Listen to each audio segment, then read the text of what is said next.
지금 이 시점에 평양 김일 성광장에서 의전 준비가 마무리되고 있는데 정작 그 회담 자리에 한국이라는 단어는 어디쯤 들어가는 걸까요? 주류 언론에서는 시진핑 방북을 트럼프의 심부름이라고 정리하고 있어요.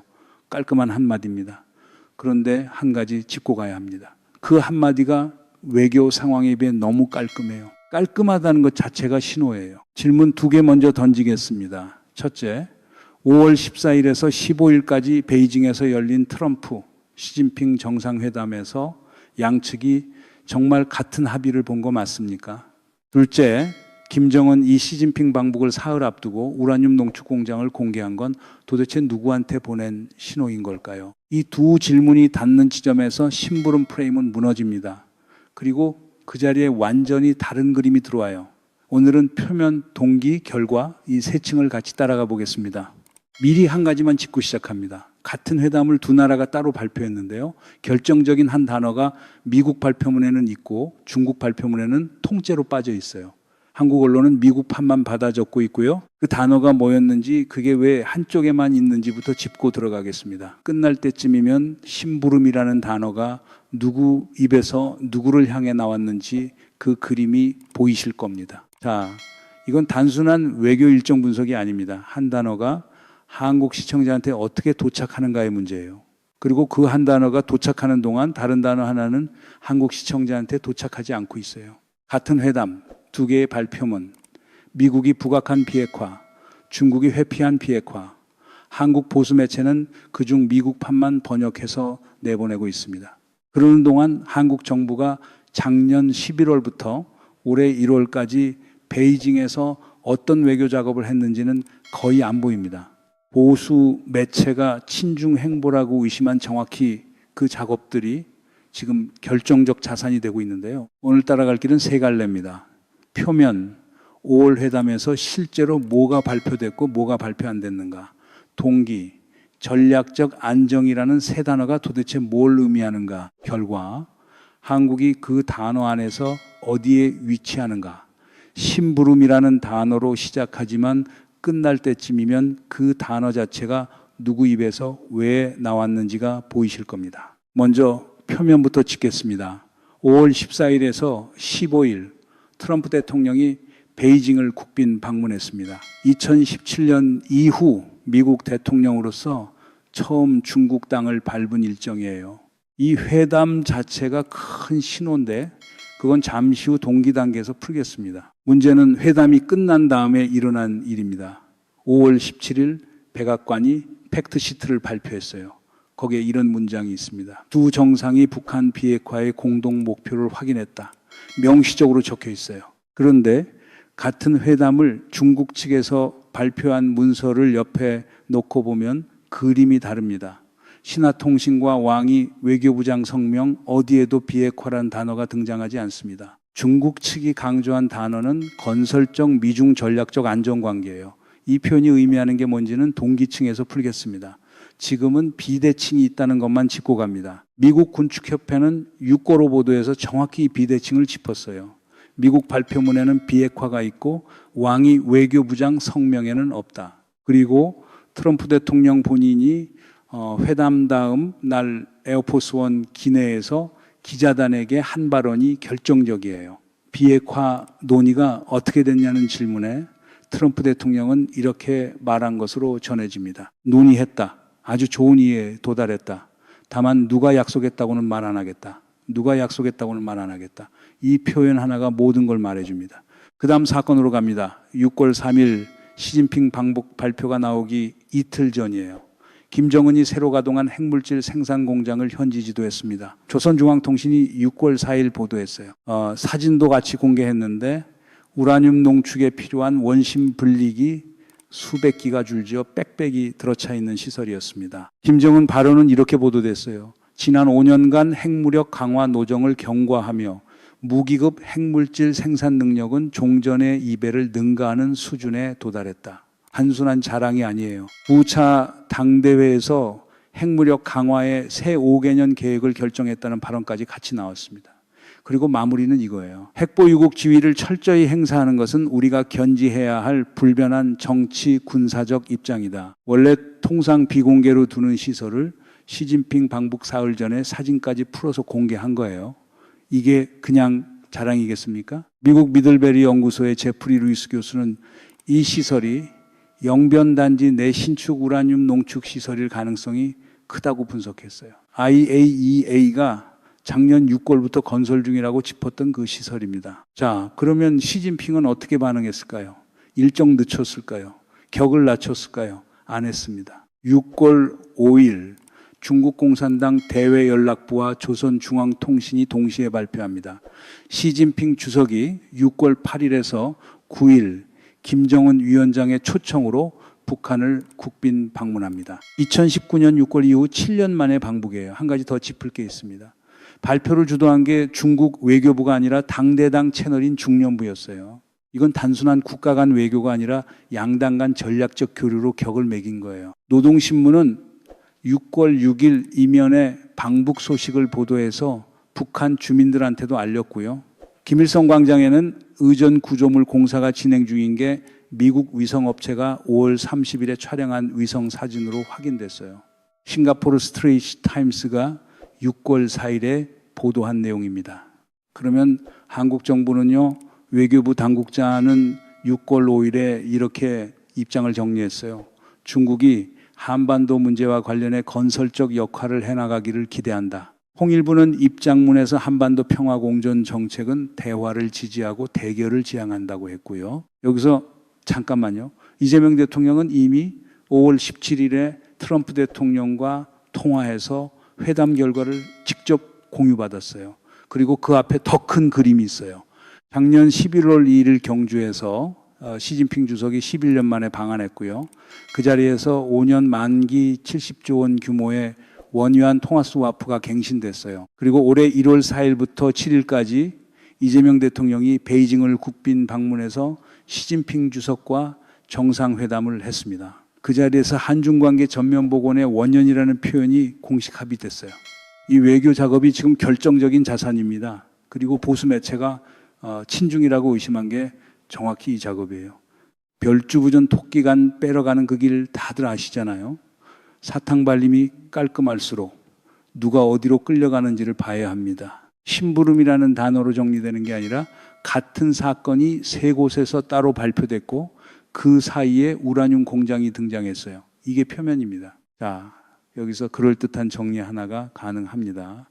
시진핑이 평양 가서 김정은한테 따끔하게 한마디 할지도 모른다. 비핵화 직접 압박은 아니더라도 적어도 우라늄 공장 같은 노골적 도발은 자제하라는 메시지 정도는 줄 수 있다. 그러면 결국 심부름은 절반쯤 맞는 얘기가 되겠죠. 듣기 좋고 끝내기 좋습니다. 실제로 일부 외교 평론에서 이런 시각이 나오고 있어요. 시진핑이 김정은한테 러시아에만 기대지 말고 우리 통해서 미국 신호받아라고 비공개로 압박할 거라는 분석도 있고요. 들어보면 그럴듯합니다. 이쯤에서 정리하고 싶은 마음이 들어요. 그런데 한 가지 놓치면 안 되는 게 있습니다. 시간 순서를 다시 한번 짚어보세요. 김정은이 우라늄 공장 공개한 게 6월 3일, 시진핑 방북 발표가 6월 5일. 그 사이가 이틀이에요. 만약에 시진핑이 그 도발에 정말로 불쾌했다면 발표 일정을 늦추거나 격을 낮추거나 외교부 채널로 강등시킬 수 있었어요. 적어도 신호 정도는 줄 수 있었습니다. 안 했습니다. 그대로 6월 8일 출발이고요. 중련부가 발표를 주도해서 당대 당격으로 오히려 더 높였어요. 가능한 해석은 두 가지밖에 안 됩니다. 사전에 알고도 일정 안에 수용했거나 알아도 막을 수 없었거나 사전에 알았다는 건 시진핑이 김정은의 핵 정체성 선언을 자기 방북 일정 안에 받아들였다는 뜻이에요. 못 막았다면 시진핑한테 그런 압박 권한 자체가 없다는 뜻이고요. 둘 다 트럼프가 시켜서 가는 그림이 아닙니다. 그러면 진짜로 가는 이유는 뭐냐? 여기서부터가 진짜 그림입니다. 자, 동기층으로 내려갑니다. 건설적, 미중, 전략적 안정. 이 표현 트럼프가 만든 게 아니에요. 5월 14일 베이징 만찬에서 시진핑 주석이 먼저 제시한 표현입니다. 그러면 이 단어가 도대체 뭘 의미하느냐? 미국 브루킹스 연구소의 조나단 친 박사와 패트리샤 김 박사가 5월에 발표한 분석을 보면 정리가 됩니다. 베이징 입장에서 이번 회담의 가장 큰 수확은 두 가지였어요. 첫째, 미국이 중국의 전략적 공간을 사실상 인정한 것. 둘째, 대만 관련 수사적 양보, 헤리티지 재단 보고서도 거의 같은 진단을 했어요. 미국 보수 성향 싱크탱크 헤리티지 재단조차 트럼프 대통령이 중국의 전략적 위치 강화 효과를 주는 결과를 피해야 한다고 사전 경고를 냈을 정도예요. 미국 외교협회 미디어 브리핑에서 조이 리우 박사는 이렇게 정리했어요. 5월 회담의 최선의 결과는 양국이 무기한 전략적 경쟁의 프레임워크에 합의하면서 군사적 충돌로 슬리포킹하지 않을 가드레일을 설치하는 것이다. 잘 보세요. 협력이 아니에요. 무기한 경쟁의 관리 프레임이에요. 충돌 회피하면서 각자 영향권을 관리하자는 합의입니다. 그 영향권 안에 한반도가 들어가 있는 겁니다. 벌거벗은 임금님 행차 보고 있는 기분이에요. 한쪽은 비핵화 옷 입었다는데 다른 쪽은 그런 옷 본 적도 없다고 하고 한국 보수 매체는 옷이 멋지다고 받아쓰고 있어요. 누가 옷 안 입었다고 한마디 해주는 사람이 안 보이는 분위기입니다. 문제는 여기서부터입니다. 미국 싱크탱크들이 실제로 어떻게 진단하는지 보세요. 솔직히 까놓고 진단합니다. 미국 허드슨 연구소의 패트릭 크로닌 박사가 5월에 발표한 분석은 이렇게 짚었어요. 베이징이 한반도 안정을 선호할 수 있다. 하지만 베이징의 더 깊은 우선순위는 미국의 전략적 우위를 제한하는 것이다. 비핵화가 공통 외교 슬로건이던 시대는 끝났다. 베이징에게 북한은 점점 더 비확산 문제가 아니라 지정학적 완충지대이자 미국에 대한 레버리지 자산이 되고 있다. 한국일보가 6월 5일에 보도한 조한범 통일연구원 석좌 분석은 이걸 한 줄로 정리했어요. 이번 시진핑 방북은 남측에 기울어진 운동장을 북측으로 재조정하는 흐름이다. 그리고 같은 보도는 이렇게 덧붙입니다. 두 정상 간 회담에서 북한 비핵화 문제가 다뤄질 가능성은 크지 않다는 게 외교가의 중론이다. 심부름이라는 단어가 들어설 자리가 점점 좁아지죠. 여러분 잠깐 짚고 갈 게 있습니다. 백악관 팩트시트를 그대로 받아 쓰는 보도 보신 적 있죠? 그런데 같은 회담에 대한 중국 측 발표문을 옆에 놓고 비교한 한국 보도 본 적 있어요? 거의 없습니다. 같은 사건의 두 발표문인데 한쪽만 한국 시청자한테 옵니다. 다른 쪽은 도착을 안 해요. 도착을 안 하는 거예요. 한반도 흥정판이 열렸어요. 카드를 한 장씩 다 펴고 있는 게임인데 한국은 카드 뒷면에서 해설만 듣고 있는 셈입니다. 그것도 한쪽 해설만요.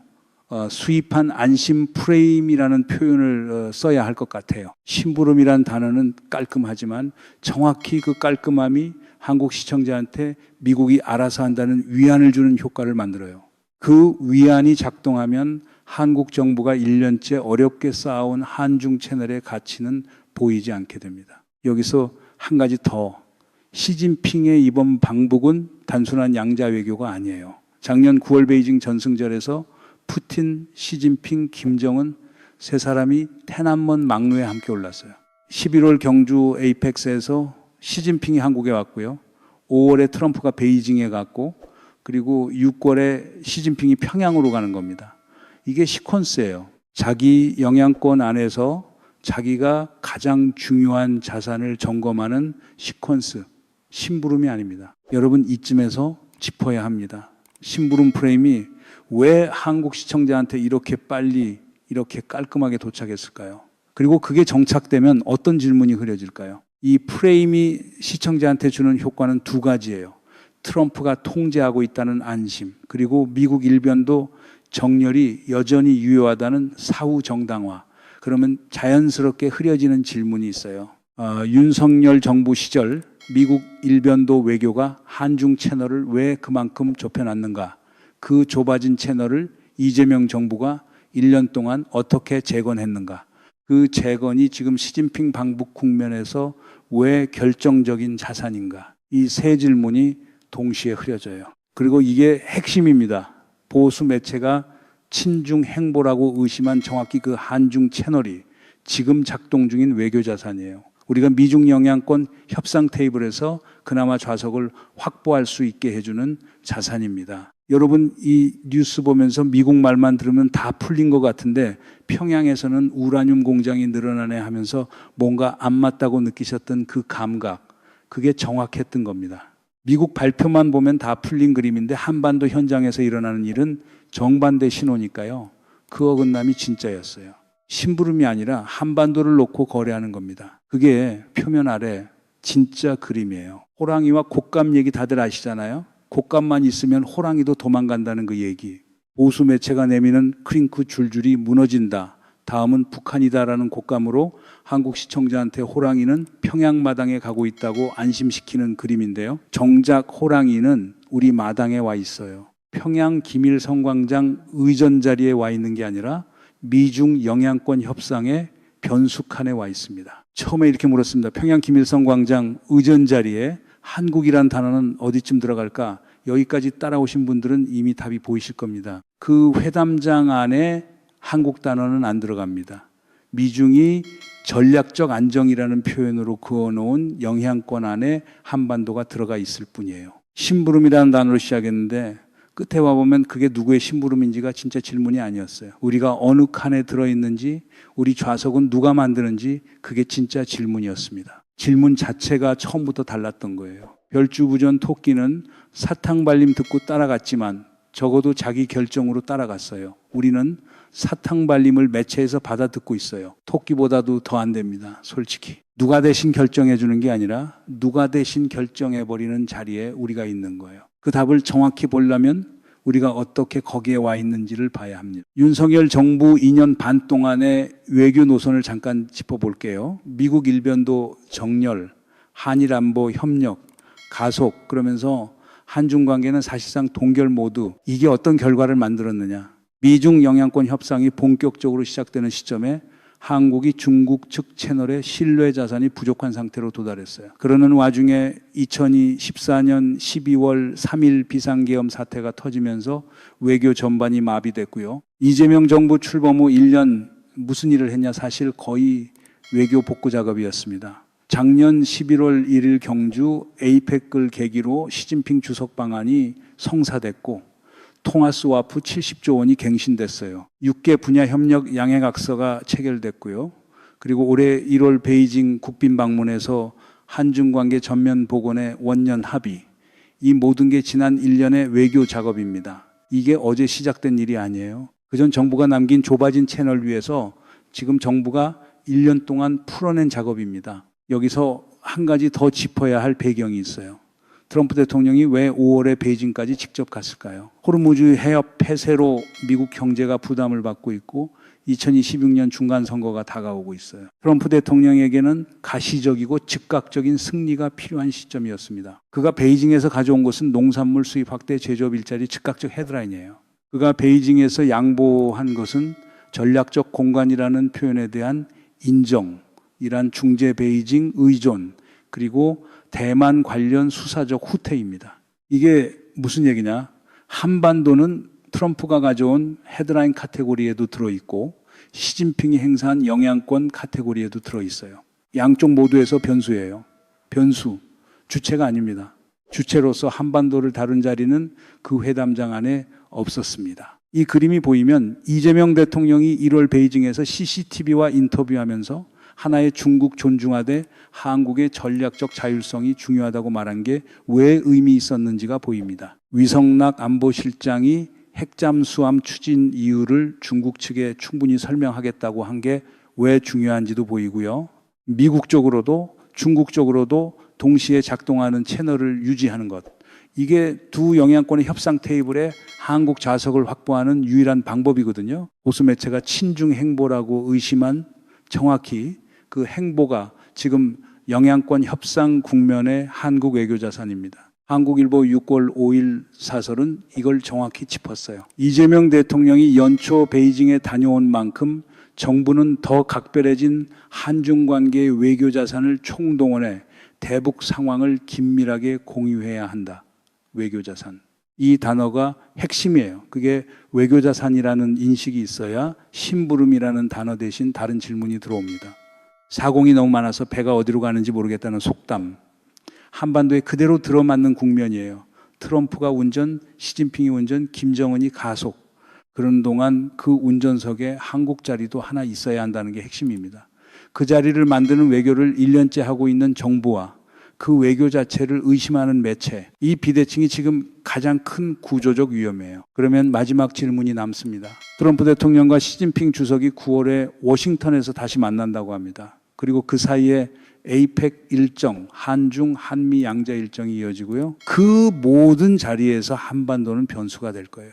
그때마다 미국판 발표문이 먼저 한국에 도착할 거고요. 중국판은 늦거나 안 오거나 깊이 분석되지 않을 거고요. 심부름 같은 깔끔한 단어가 또 어디선가 나올 겁니다. 그때 우리는 어디서 무엇을 들으며 한반도를 바라보고 있을까요? 미국 팩트시트 번역본만 받아보는 자리에 머물 건지 두 발표문을 나란히 놓고 그 사이를 들여다보는 자리로 갈 건지, 이게 시청자 한 분 한 분의 선택이기도 합니다. 이 흐름이 어디로 가는지 같이 추적하고 싶으시면 구독과 알림 설정 부탁드립니다. 시진핑 방북 결과 발표, 9월 워싱턴 회담, 그리고 그 사이에 한국 외교가 어떤 자리를 만들어가는지 다음 영상에서 같이 짚어보겠습니다.